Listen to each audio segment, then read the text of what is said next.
शिंदे साहेब, तुम्ही ज्यांना गुरु मानता ना, त्या आनंद दिघे साहेबाचं नाव चुकून मला पण लागलं, मी पण आनंदच आहे.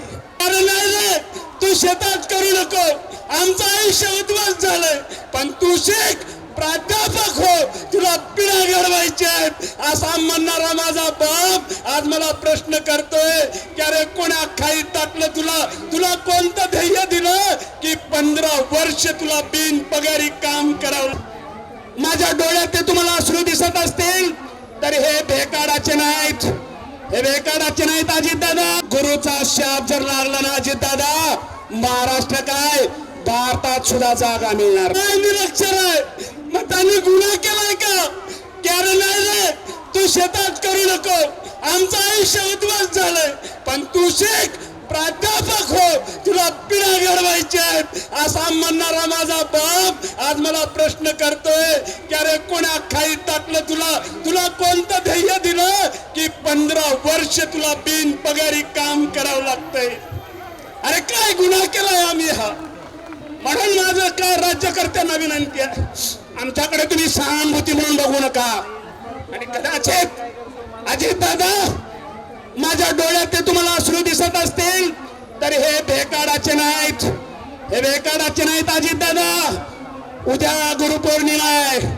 गुरुर देव गुरुर ब्रह्मा गुरुर वैष्णव महेश्वरा, गुरुर साक्षात परब्रह्मा तस्मै श्री गुरु नमः. गुरुचा शाप जर लागला ना अजितदादा, महाराष्ट्र काय भारतात सुद्धा जागा मिळणार नाही. गुरुचा शाप घ्यायचा नाही. शिंदे साहेब, तुम्ही ज्यांना गुरु मानता ना, त्या आनंद दिघे साहेबाचं नाव चुकून मला पण लागलं, मी पण आनंदच आहे. तुम्हाला तो गुरु आठवतो ना शिंदे साहेब? मग या आनंद काय गोड मारलो तुमचं? 5 जून पासून आझाद मैदानाच्या मातीमध्ये मी आहे. एकीकडे बाळासाहेब ठाकरेंचा वारसा चालवतोय म्हणून त्या विधानसभेच्या पवित्र सभागृहामध्ये तुम्ही म्हणताय, पण तुम्हाला बाळासाहेबांचं एक वाक्य सांगतोय, ज्या खुर्चीवर बसलात ना सत्ताधारी माणसांनो, त्या खुर्चीच्या पाठीमागे ती तुम्ही लावून ठेवलं पाहिजे. स्वर्गीय बाळासाहेब ठाकरे म्हणतात, या महाराष्ट्राचा उत्कर्ष करायचा असेल तर या महाराष्ट्रातला मराठी माणूस आणि मराठी शाळा जगल्या पाहिजे. मग आम्ही काही कन्नड शिकवता होय? आम्ही तेलुगू शिकवता? आम्ही मराठी नाहीये का? अरे आमच्या अंगात धमन्यामध्ये या महाराष्ट्राच्या मातीतलं रक्त नाहीये का?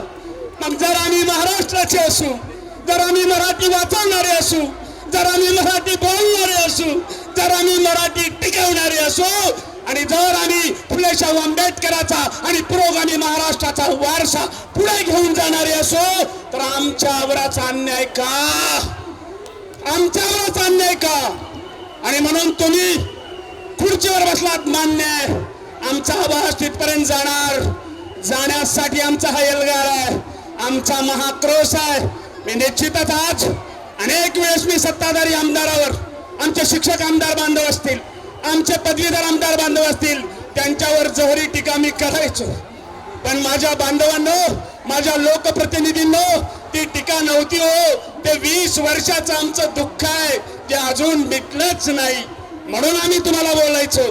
पण काल तुम्ही एकत्रित आलात, ही तुमची ताकद आहे, ही तुमचं शौर्य आहे आणि हाच तुम्ही न्याय मिळवून देण्याची भूमिका आहे.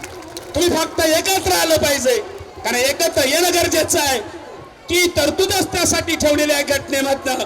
म्हणून माझी तमाम शिक्षकांना विनंती आहे, आपल्या 2-3 दिवसाच्या पगारीचं ते तर मला माहित आहे, तुम्ही तर अजिबात ते मानत नाही. आता तुम्ही किस्से झाले तर फडणवीस साहेबाचा पगार होईल एवढे पैसे आमच्या जवळ आहेत, नाहीत का आमच्या जवळ काय?